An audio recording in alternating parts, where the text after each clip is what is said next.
Hi everyone. పెళ్ళికి ముందు వెంకటేశ్వర స్వామికి పూజ చేసి జోగెత్తుకున్నాము.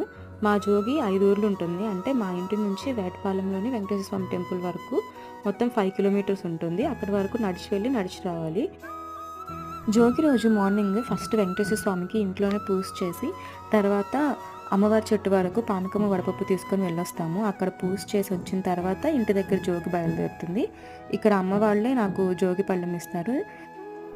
ఇలా వెళ్తున్నప్పుడు దారంతా పసుపు వాటర్ చల్లుకుంటూ కలసం మీద ఎండ తగలకుండా గొడుగు పట్టుకొని సాంబ్రాణి ధూపం వేసుకుంటూ గోవింద అనుకుంటూ వెళ్తాము.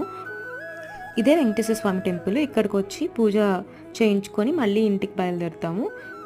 మళ్ళీ తిరిగి ఇంటికి వెళ్ళాక జోగి కంప్లీట్ అవుతుంది. భార్గవ్ వాళ్ళకు కూడా జోగి ఉంది. వాళ్ళది ఒక ఊరు జోగి. వాళ్ళు ఇంటి దగ్గర ఉన్న శివాలయం టెంపుల్కి వెళ్ళి వస్తారు. అంతే ఈ video. Please subscribe to my channel.